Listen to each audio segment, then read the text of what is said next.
The Lallin Top Show is brought to you by Pagar Khata. Download the app now. मालिक, क्या इस बार भी late होगा पगार? पप्पू का, राजू का, छोटू का, सबके पगार का हिसाब करेगा तेरा मालिक मिनटों में। वो कैसे? पगार खाता के आकर्षक फीचर्स के साथ, क्योंकि स्टाफ खुश रहेगा तभी तो बिजनेस आगे बढ़ेगा। आज ही पगार खाता डाउनलोड करें।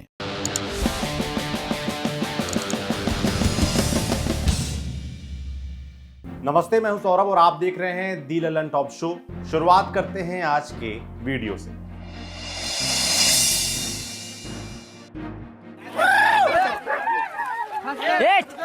तू पोछसा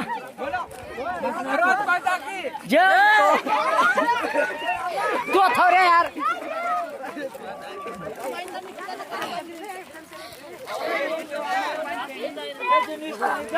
वीडियो मध्य प्रदेश के अलीराजपुर जिले का है। इसमें एक लड़की और एक लड़के को रस्सी से बांधकर लोग घुमा रहे हैं और भारत माता की जय के नारे लगाए जा रहे हैं। लड़के पर एक 16 साल की नाबालिग लड़की का रेप करने का आरोप है। पीड़ित लड़की वही है जिसे आरोपी के साथ में बांधकर घुमाया जा रहा है। घटना 28 मार्च की बताई जा रही है। वीडियो वायरल हुआ तो राष्ट्रीय बाल अधिकार संरक्षण आयोग ने मामले का संज्ञान लिया और 24 घंटे में मध्य प्रदेश पुलिस से जांच रिपोर्ट देने को कहा है। आयोग ने पुलिस महानिदेशक से कानून के मुताबिक कड़ी कार्रवाई करने को कहा है। साथ ही ये भी पूछा है कि क्या नाबालिग पीड़िता के उत्पीड़न के लिए अलग से केस दर्ज किया गया है या नहीं। फिलहाल पुलिस ने रेप के आरोपी समेत 6 लोगों को गिरफ्तार कर लिया है। अब चलते हैं सुर्खियों पर। पहली सुर्खी कोरोना से जुड़ी है। पिछले 24 घंटों में कोरोना के कुल 53,480 नए मामले सामने आए, जबकि 354 लोगों की मौत हुई। कोरोना के 79% सक्रिय मामले 5 राज्यों महाराष्ट्र, कर्नाटक, केरल, पंजाब और छत्तीसगढ़ से हैं। अकेले महाराष्ट्र में ही 61% सक्रिय केस हैं। इस बीच बीएमसी के कमिश्नर इकबाल सिंह चहल ने कहा है कि मुंबई में कोरोना की दूसरी लहर शुरू हो गई है। मुंबई में सिर्फ 49 दिनों में 91,000 कोरोना के केस रिपोर्ट किए गए हैं। बीएमसी के कमिश्नर के मुताबिक मुंबई में अभी 74,000 मामले ऐसे हैं जिनमें कोरोना के कोई लक्षण नहीं है, यानी कोरोना अब एक साइलेंट किलर के रूप में उभरता दिख रहा है, जो बिना लक्षणों के लोगों को अपनी चपेट में ले रहा है। दूसरी सुर्खी गुजरात से है। इशरत जहां इनकाउंटर केस में स्पेशल सीबीआई कोर्ट ने क्राइम ब्रांच के 3 पुलिस अधिकारी गिरीश सिंघल, तरुण बारोट और अंजू चौधरी को सभी आरोपों से बरी कर दिया है। कोर्ट ने कहा कि प्रथम दृष्टया रिकॉर्ड पर ऐसा कुछ नहीं है जो ये बता सके कि इशरत जहां और 4 अन्य लोग जो मारे गए वे आतंकी नहीं थे। इशरत जहां, जावेद, अमजद अली राणा और जीशान जौहर 15 जून 2004 को अहमदाबाद में कोतरपुर वाटर वर्क्स के पास एक एनकाउंटर में मारे गए थे। पुलिस ने दावा किया था कि ये लोग लश्कर तैयबा से जुड़े हुए थे और तत्कालीन मुख्यमंत्री नरेंद्र मोदी की हत्या करने आए थे। इशरत जहां की मां ने हाई कोर्ट में याचिका दायर कर सीबीआई जांच की मांग की थी। सीबीआई ने जांच के बाद 2013 में चार्जशीट फाइल की थी, जिसमें सीबीआई ने 7 पुलिस वालों P P Pandey, T G Vanzara, N K Amin, J G Parmar, Girish Singhal, Tarun Barot और अंजू चौधरी को हत्या, अपहरण और सबूत मिटाने का आरोपी बनाया था। पीपी पांडे 2018 में, जबकि टीजी वंजारा और एनके अमीन 2019 में आरोप मुक्त कर दिए गए थे। एक आरोपी जेजी परमार की मौत हो चुकी है। आज कोर्ट ने बाकी के 3 आरोपी पुलिस अधिकारियों को भी बरी कर दिया। तीसरी सुर्खी पड़ोसी देश पाकिस्तान से है। पाकिस्तान भारत से रिश्ते सुधारने की तरफ एक कदम और आगे बढ़ रहा है। पाकिस्तान की इकोनॉमिक कोऑर्डिनेशन कमेटी ने कपास और सूती धागे को भारत से आयात करने को मंजूरी दे दी है। पाकिस्तानी मीडिया के मुताबिक लगभग 2 साल से बंद व्यापार को फिर से शुरू करने की संभावना पर चर्चा के लिए आज इकोनॉमिक कोऑर्डिनेशन कमेटी की बैठक हुई थी, जिसमें व्यापार को फिर से शुरू करने का फैसला किया गया। साल 2019 में अगस्त में जम्मू कश्मीर से धारा 370 हटने के बाद पाकिस्तान ने भारत के साथ व्यापार बंद कर दिया था। इन दिनों पाकिस्तान को चीनी और कपास के लिए काफी मशक्कत करनी पड़ रही है। कपास और सूती धागे की कमी के कारण पाकिस्तान को इसे अमेरिका, ब्राजील और उज्बेकिस्तान से आयात करना पड़ रहा है। भारत से आयात किया गया कपास पाकिस्तान के लिए सस्ता भी होगा और जल्दी पहुंच भी जाएगा। यही वजह है कि पाकिस्तान फिर से भारत के साथ व्यापार शुरू कर रहा है। चलते हैं अब दिन की बड़ी खबर पर। बात शुरू करते हैं एक छोटी सी कहानी से। हमारे एक मित्र हैं लल्लन, उन्होंने पिछले साल प्लान किया था कि साल खत्म होने तक कार ले लेंगे। 7 लाख की कार लेनी थी, उनके पास पूरा पैसा एक मुश्त नहीं था, तो सोचा कि कार लोन ले लेंगे और सैलरी से हर महीने ईएमआई कटती रहेगी। ये बात है कोरोना संक्रमण शुरू होने से पहले की। लेकिन फिर कोरोना आ गया, देश में लॉकडाउन लग गया, सब कुछ बंद। लल्लन जिस कंपनी में काम करता था उसमें भी काम बंद हो गया। काम बंद हो गया तो कंपनी को घाटा होने लगा। कंपनी ने घाटा कम करने के लिए कर्मचारियों की तनख्वाह घटा दी। लल्लन की सैलरी भी आधी कर दी। आधी सैलरी का मतलब था कि अब उस पैसे में उनके खर्चे ही पूरे हो रहे थे। सोचा कार की ईएमआई तो अब दे नहीं पाएंगे, तो अब अगले साल ही सैलरी बढ़ने पर कार ले लेंगे। अगला साल मतलब नया वित्त वर्ष जो कल यानी 1 अप्रैल से शुरू होगा। तो क्या लल्लन की 1 अप्रैल से सैलरी बढ़ेगी? और लल्लन जैसे और भी लोग जिन्हें देश की अर्थव्यवस्था बेहतर होने का इंतजार है, तनख्वाह बढ़ने का इंतजार है, धंधे में तेजी का इंतजार है, लेकिन क्या ये सब इस साल हो पाएगा? लल्लन की जगह कोई नाम और भी हो सकता है। ये प्रतिनिधित्व करता है उन लाखों लोगों का जिनकी कोरोना शुरू होने से पहले अपने भविष्य को लेकर कुछ योजनाएं रही होंगी, लेकिन कोरोना के आने से सब बर्बाद हो गया। नुकसान सबका हुआ। बड़ी मल्टीनेशनल कंपनियों में लोगों की नौकरियां गईं, छोटी कंपनियों, फैक्ट्रियां बंद हो गईं। बुरे से बुरे हाल में हमने लोगों को पिछले साल देखा है। ये सब हुआ लॉकडाउन की वजह से। जब लॉकडाउन लगाया गया था तो सरकार को भी इल्म नहीं रहा होगा कि कोरोना इतना लंबा चलेगा, और दुनिया के और देशों की हालत देखते हुए ना ही सख्त लॉकडाउन को लेकर ज्यादा सवाल हुए। भारत को दुनिया के सबसे सख्त लॉकडाउन लगाने वाले देशों में गिना गया। आर्थिक नुकसान के बावजूद सरकार ने ये सब किया, क्योंकि उस वक्त सरकार की प्राथमिकता सिर्फ कोरोना महामारी रोकने की थी। लॉकडाउन से कोरोना की रफ्तार धीमी जरूर हुई, लेकिन संक्रमण पूरी तरह से नहीं रुका। धीरे धीरे अर्थव्यवस्था को खोलना पड़ा, लेकिन जो नुकसान हो चुका था उसकी भरपाई नहीं हो पाई। आंकड़ों में विकास दर ऋणात्मक आने लगी। पिछले साल के आखिर तक आते आते हालात थोड़े सुधरे। जनवरी तक वैक्सीन भी आई। लगा कि देश में अब अर्थव्यवस्था तेजी से पटरी पर दौड़ेगी, लेकिन फिर कोरोना के मामले बढ़ने लगे। एक बार फिर कई शहरों में लॉकडाउन लगाना पड़ रहा है, और लॉकडाउन के साथ ही आता है अर्थव्यवस्था वाला डर।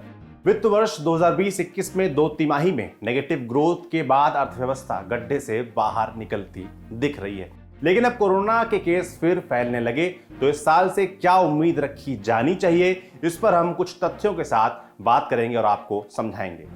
अर्थव्यवस्था को लेकर कई संस्थाएं अनुमान देती हैं। आज वर्ल्ड बैंक की भारत की अर्थव्यवस्था पर रिपोर्ट आई है। इसमें कहा गया है कि भारत की अर्थव्यवस्था ने बाउंस बैक जरूर किया है, लेकिन अभी मुसीबत से बाहर नहीं निकली है। वर्ल्ड बैंक के मुताबिक वित्त वर्ष 21-22 में जीडीपी विकास दर 7.5% से 12.5% के बीच रह सकती है। 7.5 से 12.5 यानी 5% की रेंज। अनुमान में इतनी बड़ी रेंज क्यों रखी गई? क्यों वर्ल्ड बैंक ने भारत की जीडीपी बढ़ने को कुछ शर्तों पर टिका दिया, जैसे कि टीकाकरण की प्रक्रिया किस तरह से चलती है, या फिर क्या दोबारा से प्रतिबंध लगाए जाने की जरूरत पड़ती है या नहीं? वर्ल्ड बैंक की रिपोर्ट सौर Asia economic focus spring 2021 south Asia वैक्सीनेट्स नाम से छपी है। अब जानिए वर्ल्ड बैंक ने और क्या कहा। लिखा है कि कोविड का झटका अभी भारत के वित्तीय ग्राफ पर दिखता रहेगा। वित्त वर्ष 2021-22 में भी भारत का सरकारी घाटा जीडीपी के 10% से ऊपर रहने का अनुमान है। इसके अलावा रिपोर्ट में वर्ल्ड बैंक ने लिखा है कि जैसे ही विकास दर बढ़ने लगेगी तो गरीबी का आंकड़ा कोरोना से पहले जितना ही हो जाएगा। लेबर मार्केट भी सुधरेगा, यानी लोगों को काम धंधे भी मिलेंगे और बेरोजगारी दर घटेगी। संकुचित अर्थव्यवस्था के बारे में वर्ल्ड बैंक ने एक बात और कही। कहा कि भारत की अर्थव्यवस्था कोरोना से पहले भी तो बहुत अच्छी नहीं थी। वित्त वर्ष 2016-17 में 8.3% तक जाने के बाद अर्थव्यवस्था 19-20 में 4% पर आ गई थी। इसकी वजह वर्ल्ड बैंक की रिपोर्ट में प्राइवेट कंजम्पशन में कमी बताई गई थी। इसके साथ ही नॉन बैंक फाइनेंस इंस्टीट्यूशंस के संकट का भी अर्थव्यवस्था पर नकारात्मक असर पड़ा है। अब थोड़ा पुराने आंकड़ों से तुलना करके समझते हैं कि वर्ल्ड बैंक ने जो बात कही है उसके मायने क्या हैं। वित्त वर्ष 2016-17 में भारत की जीडीपी विकास दर रही थी 8.3%। नवंबर 2016 में नोटबंदी हुई और 1 जुलाई 2017 से जीएसटी लागू हुआ। जानकारों को मानना है कि इनकी वजह से विकास दर नीचे आई। ये बात आंकड़ों में भी दिखी। कोरोना से पहले वित्त वर्ष 2019-20 में भारत की जीडीपी विकास दर 4% थी, यानी कोरोना शुरू होने से पहले भी जीडीपी ग्रोथ रेट का ग्राफ नीचे आ ही रहा था। अब कोरोना वाले वित्त वर्ष की यानी 1 अप्रैल 2020 से 31 मार्च 2021 वाले वित्त वर्ष की बात करते हैं।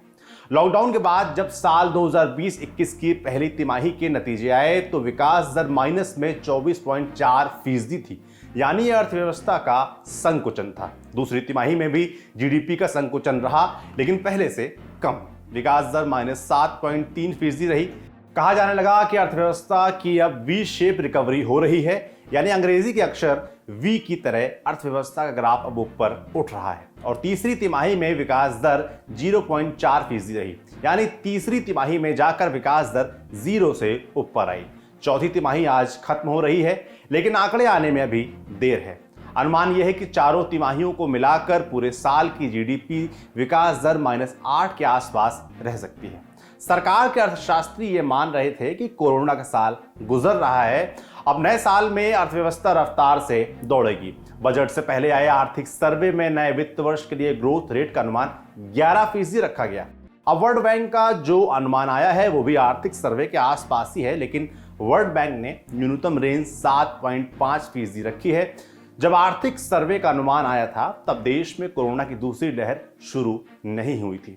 अब केस फिर से बढ़ रहे हैं और कई राज्य अलग अलग इलाकों में लॉकडाउन लगा रहे हैं। शायद इसीलिए वर्ल्ड बैंक ने जीडीपी की लो रेंज 7.5% रखी है। भारत से बाहर भी दुनिया में कहीं भी कोरोना के मामले बढ़ते हैं तो असर हमारे देश पर भी पड़ता है। एक उदाहरण से बात समझते हैं। जो लोग कार खरीदना चाहते हैं उन्हें शोरूम में लंबा इंतजार करना पड़ रहा है। अभी हाल में मर्सिडीज बेंज इंडिया ने भी विज्ञापन देकर कहा था कि वाहन की डिलीवरी के लिए थोड़ा इंतजार बर्दाश्त करें। बाकी कार कंपनियां भी लंबा वेटिंग पीरियड रख रही हैं और इसकी वजह क्या है? कारों में इस्तेमाल होने वाली सेमीकंडक्टर चिप्स की सप्लाई में कमी।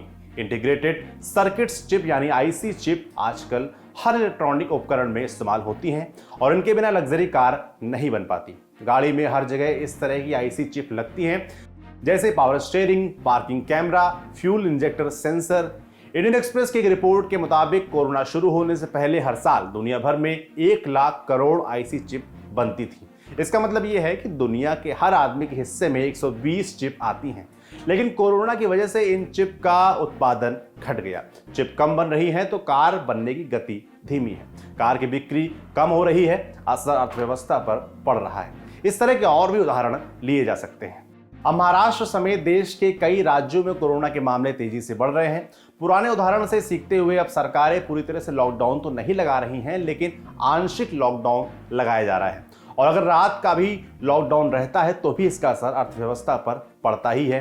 कई फैक्ट्रियां या होटल रेस्टोरेंट रात में भी चलते रहते हैं, तो उनके बंद होने से थोड़ा बहुत असर तो पड़ता ही है। हालांकि चिंता की बात यह है कि कोरोना हर नए दिन नई रफ्तार से बढ़ता जा रहा है। आंशिक लॉकडाउन के साथ सरकार टीकाकरण पर जोर दे रही है, लेकिन बात इतने से नहीं संभलेगी। जरूरी है कि हम लोग भी मास्क पहनने जैसे कोरोना संक्रमण को रोकने वाले तरीकों को अब भी गंभीरता से लें। याद रखिए, कोरोना फैलता और लॉकडाउन आंशिक भी आता है तो अर्थव्यवस्था का नुकसान है, और अर्थव्यवस्था का नुकसान मतलब हमारा आपका सबका नुकसान। तो ये अर्थव्यवस्था की बात हुई। अब कुछ चुनावों के अपडेट्स। सबसे पहले बात पश्चिम बंगाल की। दूसरे चरण की वोटिंग से एक दिन पहले मुख्यमंत्री ममता बनर्जी ने विपक्षी दलों के नेताओं को चिट्ठी लिख एकजुट होने की अपील की है। ममता ने चिट्ठी में लिखा है कि लोकतंत्र और संविधान पर बीजेपी के हमलों के खिलाफ एकजुट और प्रभावी संघर्ष का समय आ गया है। ममता बनर्जी ने ये चिट्ठी शरद पवार, एम.के. स्टालिन, सोनिया गांधी, अखिलेश यादव, उद्धव ठाकरे, अरविंद केजरीवाल और फारूक अब्दुल्ला समेत 15 नेताओं को भेजी है। उधर बीजेपी के राष्ट्रीय अध्यक्ष जेपी नड्डा ने पश्चिम बंगाल में एक रैली को संबोधित करते हुए कहा कि ममता बनर्जी नंदीग्राम से चुनाव हार रही हैं। नड्डा ने कहा कि ममता बनर्जी डर गई हैं। शुभेंदु अधिकारी नंदीग्राम नहीं आए, बल्कि ममता बनर्जी वहां पर आई हैं। माटी मानुष कहने वाले लोग, बंगाल की बेटी कहने वाले, बंगाल की बहन कहने वाले, बंगाल की मां कहने वाले, बंगाल की दीदी कहने वाले, उन्होंने बंगाल की बहनों की क्या चिंता की। और आज मैं इस जनसभा में देख रहा हूं पुरुषों से ज्यादा महिला शक्ति यहाँ पर उपस्थित है। ये बताती है कि बंगाल की महिलाओं ने तय कर लिया है, कमल खिलाना है और टीएमसी को साफ करना है, ये बात तय हो चुकी है। नंदीग्राम समेत पश्चिम बंगाल की 30 सीटों पर कल दूसरे चरण में मतदान होगा।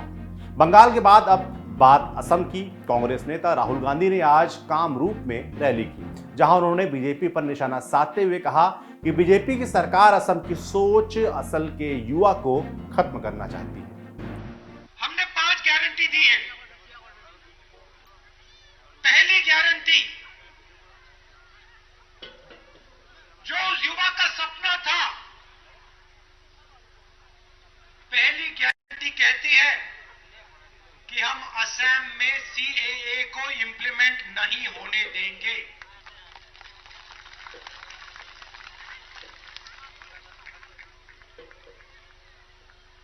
जिस चीज के लिए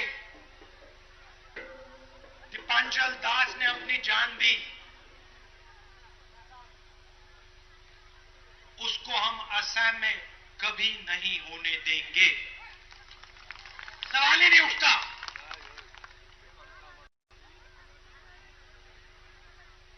दीपांचल जैसे असम में लाखों युवा हैं। आज असम में उन्हें रोजगार नहीं मिल सकता। बीजेपी रोजगार देने की कोशिश नहीं करती, इन युवाओं की मदद करने की कोशिश नहीं करती, इन युवाओं को सपना पूरा नहीं करने देती, उल्टा असम पर आक्रमण करती है। सीएए असम पर आक्रमण है। यह सिर्फ एक कानून नहीं है, यह आपके इतिहास पे, आपकी हिस्ट्री पे, आपकी भाषा पर, आपके भाईचारे पर आक्रमण है। इसलिए हम इसको रोक रहे हैं। केंद्रीय गृह मंत्री अमित शाह ने भी आज असम में रैली की, जहां उन्होंने बदरुद्दीन अजमल पर निशाना साधते हुए कहा कि असम को हम घुसपैठियों का अड्डा नहीं बनने देंगे। आजकल राहुल बाबा यहाँ पर्यटन पर निकले हैं, टूरिस्ट की तरह यहाँ पर घूमने निकले हैं। उन्होंने एक बात कही कि असम की पहचान बदरुद्दीन अजमल है। माताओं, भाइयों, बहनों, मुझे बताओ, असम की पहचान बदरुद्दीन अजमल हो सकते हैं क्या? अरे जोर से बोलो, हो सकते हैं क्या? अभी यहां नूरुल असम बैठे 5-5 पीढ़ियों से, 10-10 पीढ़ियों से रहते हैं, किसी को कोई आपत्ति नहीं है, सब मिलजुल कर रहे, ये भारत का संस्कार है। परंतु आप असम को घुसपैठियों का अड्डा बनाना चाहते हो तो सुन लो राहुल बाबा, कान खोलकर, जहां तक भारतीय जनता पार्टी है, असम में घुसपैठ हम नहीं होने देंगे, नहीं होने देंगे, नहीं होने। अब चलते हैं दक्षिण भारत की तरफ और शुरुआत करते हैं तमिलनाडु से, जहां बीजेपी के कैंपेन की बड़ी फजीहत हुई है। हुआ यूं कि तमिलनाडु बीजेपी ने राज्य की संस्कृति और सभ्यता को दिखाने के लिए 28 मार्च को एक वीडियो ट्विटर पर डाला। वीडियो का टाइटल था कमल को खिलने दो, तमिलनाडु को बढ़ने दो। इस वीडियो में एक महिला क्लासिकल डांस करती नजर आ रही है और बीजेपी की सोशल मीडिया टीम से यही गलती हो गई। शायद वे अनजान थे कि जिस महिला डांसर का वीडियो वो पोस्ट कर रहे हैं वो कोई और नहीं, वित्त मंत्री रहे कांग्रेस नेता पी चिदम्बरम की बहू और सांसद बेटे कार्ति चिदम्बरम की पत्नी डॉक्टर श्रीनिधि हैं। जैसे ही वीडियो सामने आया, बीजेपी की गलती जगजाहिर हो गई। सोशल मीडिया पर भद्द तो पिटी ही, श्रीनिधि चिदम्बरम ने भी क्लास लगा दी। कहा शर्मनाक, बीजेपी ने मेरी तस्वीर का इस्तेमाल प्रोपेगेंडा के लिए किया है। फिर आगे तमिल में लिखा, तमिलनाडु में कमल कभी नहीं खिलेगा। मौका मिलते ही तमिलनाडु कांग्रेस ने भी बीजेपी को लपेट लिया। ट्विटर पर लिखा, डियर बीजेपी, हम समझ सकते हैं कि किसी की सहमति के विचार को आप नहीं समझ सकते, लेकिन आप श्रीनिधि चिदम्बरम की तस्वीर बिना उनकी सहमति के इस्तेमाल नहीं कर सकते। इस हरकत से साबित होता है कि बीजेपी का कैंपेन झूठ और प्रोपेगेंडा से भरा हुआ है। वैसे बीजेपी ने उस वीडियो को अपने ट्विटर से हटा लिया है। वीडियो वाला गाना सीमोजी है जिस पर श्रीनिधि ने परफॉर्म किया है। इसे कंपोज किया है AR रहमान ने और लिखा है तमिलनाडु के CM रहे M करुणानिधि ने। अब बात केरल की। कुछ दिन पहले हमने घोषणा पत्र में सबको कारे देने वाला नेता उसका जिक्र किया था। अब केरल के कोंडोती सीट से निर्दलीय उम्मीदवार KT सुलेमान हाजी ने भी एक अनोखा वादा किया है। उनका कहना है अगर वो चुनाव जीतते हैं तो साल 2022 में कतर में होने वाले फुटबॉल वर्ल्ड कप का टिकट मुफ्त दिया जाएगा। बता दें कि सुलेमान हाजी को चुनावों में सत्तारूढ़ LDF गठबंधन का समर्थन प्राप्त है। सुलेमान हाजी ने बताया, मैं एक फुटबॉल टूर्नामेंट करवाऊंगा जिसमें अगले साल कतर में होने वाले फुटबॉल वर्ल्ड कप का टिकट प्राइज के तौर पर दिया जाएगा। इस फुटबॉल टूर्नामेंट का नाम होगा MLA ट्रॉफी। LDF को उम्मीद है कि सुलेमान अपनी लोकप्रियता को वोट में तब्दील करने में सफल होंगे। लेकिन इंडियन यूनियन मुस्लिम लीग ने आरोप लगाया है कि सुलेमान हाजी की पत्नी पाकिस्तानी मूल की हैं और उन्होंने ये बात अपने नॉमिनेशन पेपर्स में नहीं बताई है। इस पर हाजी ने कुछ भी कहने से साफ इनकार किया है। यह पहला मौका नहीं है जब उन पर यह आरोप लगा है। इससे पहले बीजेपी नेता वी मुरलीधरन ने भी यही आरोप लगाए थे। तो ये चुनाव की खबरें थी आज के शो में। बस इतना ही। अपना और अपनों का ख्याल रखिए। शुभ रात्रि। सब कुछ आजमाया और तब मैंने माना कि सिर्फ सच्ची सहेली ही है महिलाओं के उन मुश्किल दिनों की हर समस्या, जैसे कठिन दर्द, अनियमितता, खून की कमी, थकान व कमजोरी जैसी सभी प्रॉब्लम्स के लिए नंबर 1 औषधि एवं टॉनिक। सच्ची सहेली, महिलाओं के लिए सबसे भरोसेमंद औषधि एवं टॉनिक।